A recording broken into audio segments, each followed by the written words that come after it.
बिस्मिल्लाहिर्रहमानिर्रहीम अस्सलामुअलैकुम। आपका होस्ट और दोस्त अमजद अली हाज़िर खिदमत है।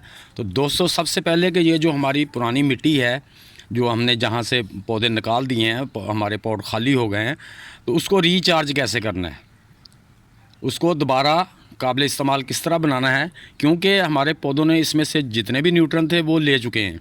अब हमारी मिट्टी में न्यूट्रन की बहुत कमी हो गई है और इसमें कुछ ऐसे बैक्टीरियाज़ भी होंगे जो हमारे पौधों को नुकसान देने वाले इंसेक्ट वगैरह होते हैं। तो इस मिट्टी को रिचार्ज कैसे करना है, इसको दोबारा काबिल इस्तेमाल किस तरह बनाना है, तो ये सब देखने के लिए वीडियो को एंड तक देखिए ताकि आपको पौधे लगाने के बाद कोई परेशानी ना हो। तो दोस्तों, प्रोसेस शुरू करते हैं। जिन पॉट में से हम सब्जियां ले चुके हैं, लीवी वेजिटेबल, मूलियां या रूटी वेजिटेबल, जो भी हमारे पॉट्स खाली हुए हैं, तो उसकी मिट्टी को एज इट इज़ आपने यूज़ नहीं करना। अगर आप उसको उसी तरह यूज़ करेंगे तो उसमें बीज तो जर्मिनेट कर आएंगे, लेकिन वो पौधे नहीं सही बनेंगे, उन पर फ्रूट नहीं सही आएगा। क्योंकि ये मिट्टी हम इस्तेमाल कर चुके हैं, इसमें जितने न्यूट्रिएंट थे वो हमारे पौधे ले चुके हैं। वो हमें पौधों की शक्ल में, फ्रूट की शक्ल में या लीफ की शक्ल में हम खा चुके हैं।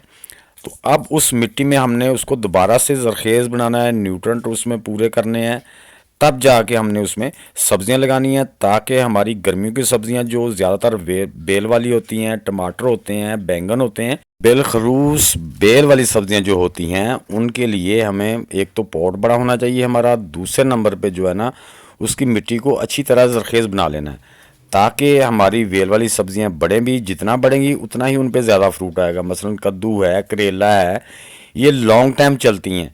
वाटरमेलन है, उसके अलावा हमारे पास खरबूजा भी आप लगा सकते हैं घर में।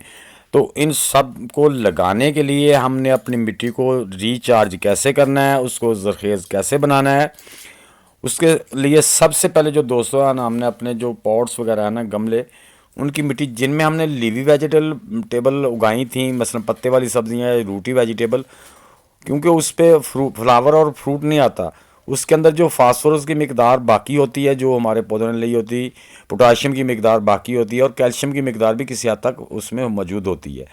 लेकिन फिर भी हमने उस मिट्टी को अपने गमलों से बाहर निकाल लेना है। इस तरीके से बाहर, ये देखें, जैसे मैं आपको एग्जांपल के तौर पे दिखाता हूँ कि मैं इस मिट्टी को इस तरह आपने गमलों में से बाहर निकाल के ऐसे रख लेना है। बाहर निकालने के बाद आपने इस मिट्टी को, जो मोटी डलियाँ हैं उनको भी बारीक कर देना। बारीक करने के बाद आपने मिट्टी को इस तरह से फर्श पे फैला देना है। तो इसको बिल्कुल आपने ढीला कर देना है हाथ से, उंगलियों से, ऐसे ऐसे करके।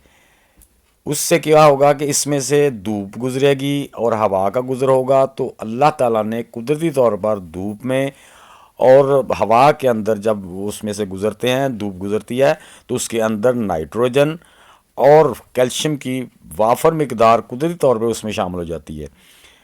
एक दूसरे नंबर पे जो इंसेक्ट वगैरह कोई होता है हमारी मिट्टी के अंदर, या कोई फंगस खुदा न खास्ता होती है, तो वो भी ख़त्म हो जाएगी। तो इस तरह से आपने दोस्तों अपनी जो मिट्टी है उसको 2-3 दिन की धूप लगवा के ड्राई कर लेना है। अच्छी तरह ड्राई करके तो फिर आपने उसमें उसको फर्टिलाइज़ करना है।